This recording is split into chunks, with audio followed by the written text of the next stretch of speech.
Howdy, y'all. So, as you may have heard by now, there's a new Harry Potter game releasing in a few weeks. And as with any new piece of media in the Harry Potter universe, there's been a lot of discourse regarding the ethicality of purchasing the game, as well as calls for a boycott, given J.K. Rowling's shift from just an incredibly rich author to one of the most prominent anti-transgender activists in the world. So today, I'd like to take a look at this boycott to help understand why this is happening, and also expand our knowledge on how boycotts in general work. More accurately, why they almost never work. Now, the main reason people want to boycott the game stems from J.K. Rowling's transphobia. I'm not going to go over everything she's said and done, because plenty of people have already done so better than I could, and I don't want the video to be several hours long. I'll leave links to their videos in the description, but just for a brief summary, for the past few years, Rowling has been amplifying the same talking points common throughout anti-trans circles. She's become the figurehead for the TERF, or Trans Exclusionary Radical Feminist movement.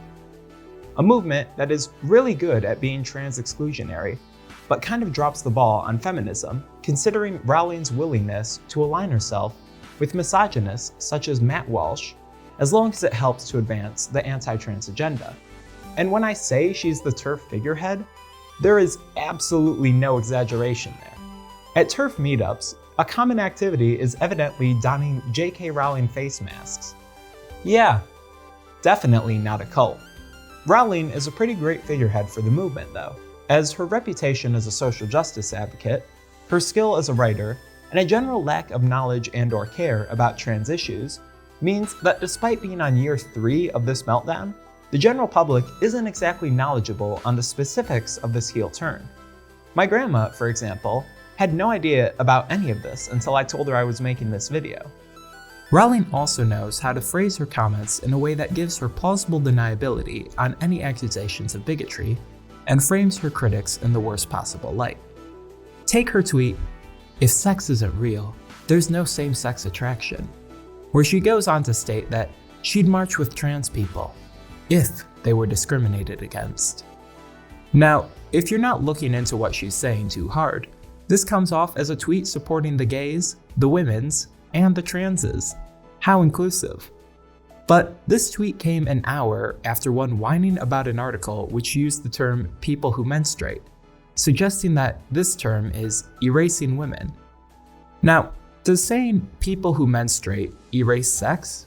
Does it get rid of every woman? No. Medical articles use the term not only to include trans and non-binary people who menstruate, but also because not all women menstruate. Think most elderly women, and yes, trans women. And children and teenagers menstruate, and I'm pretty sure the adult human female crowd would agree that they're not women. What I'm getting at is that this terminology gets used because it's the most appropriate for an article on menstrual health. But Rowling turns this into a narrative about evil transgenders wanting to erase gay people and feminism, as if the trans community of all people aren't painfully aware of biological sex characteristics. I'm sorry to spend so much time on this one tweet, but it really is the prime example for Rowling's willingness to twist a narrative in order to attack trans people. So we know what incited the boycott, but what do boycotters hope to achieve with this action? Well, the most obvious goal is to ensure J.K. Rowling makes less money off the sales of the game. While it's true that Rowling is already a billionaire and certainly won't be struggling to pay her bills literally ever again, that doesn't mean one should just give up and continue to give her money. Rowling has devoted her platform and resources to attacking transgender people. Therefore, any money that is given to her is gonna wind up being put towards harming that community. But I'd argue far more important than the effect on Rowling's personal income is the message that a game like this underperforming sends.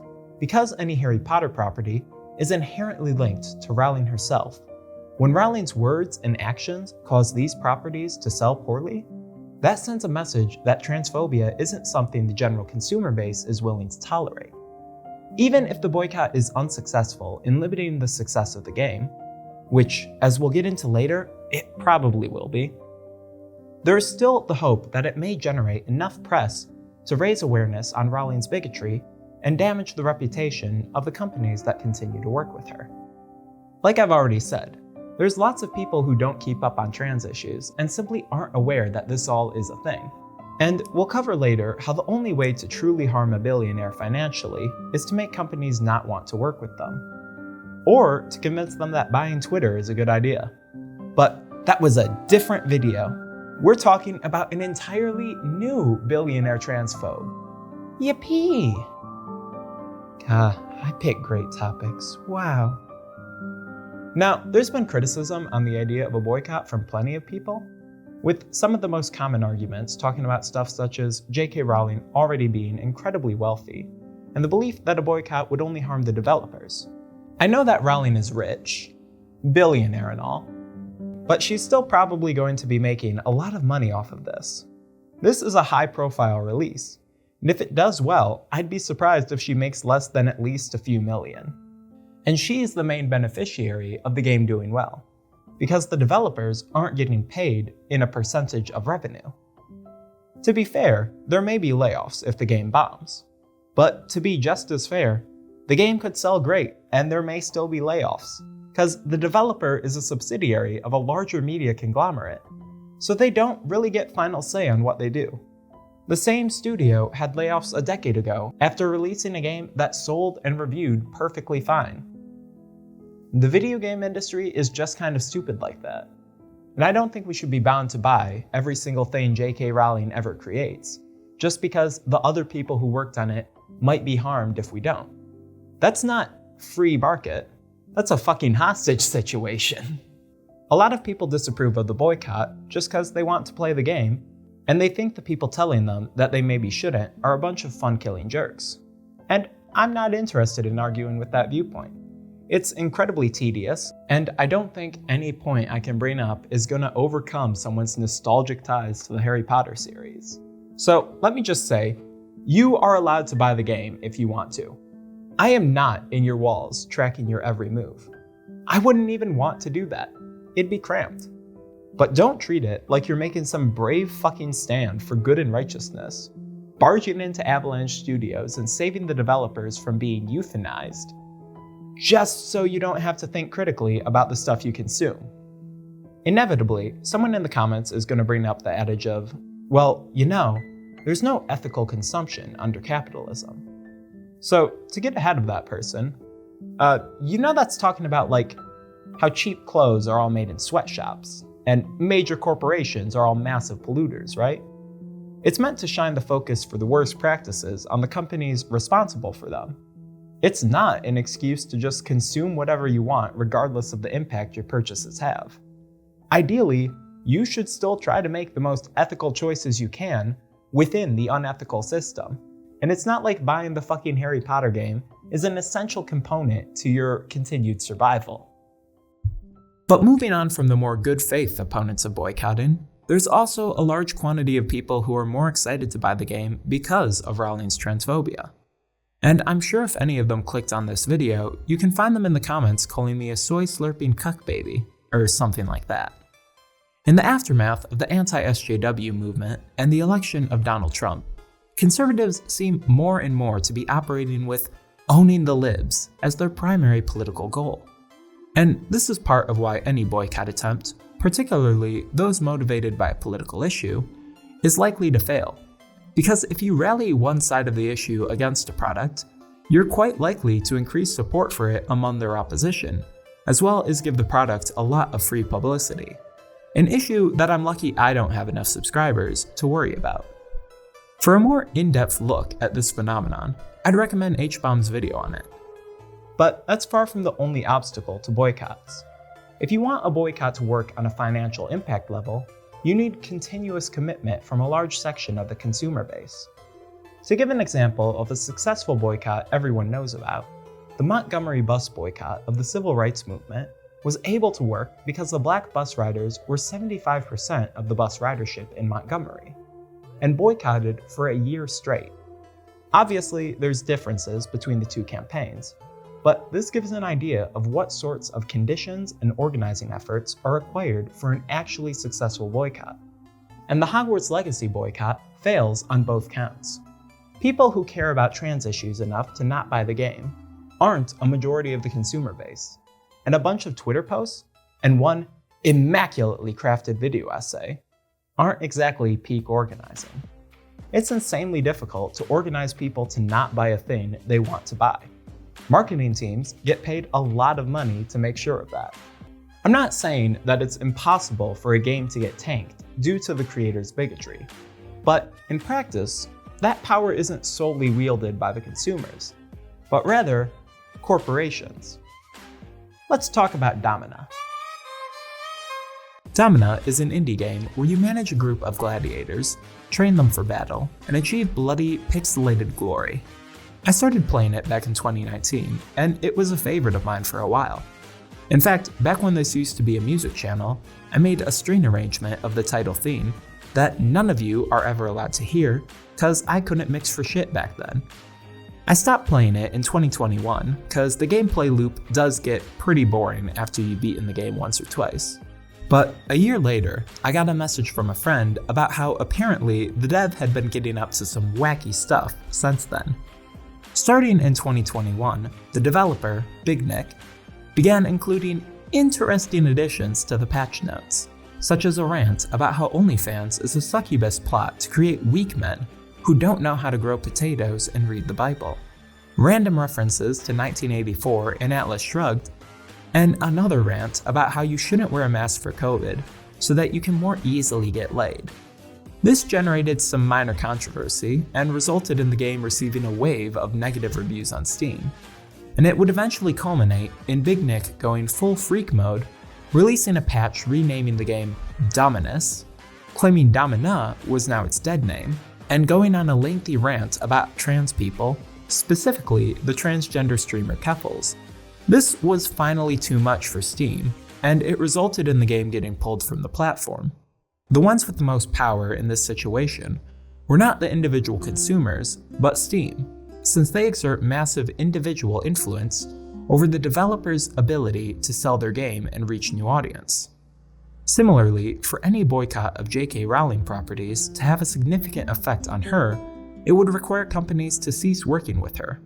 And while this was the case in the Domina situation, the Harry Potter franchise is worth a lot of money, and the only way companies are realistically going to stop working with Rowling is if working with her does enough damage to the rest of their company that it's no longer worth it, or if Harry Potter stuff stops making money.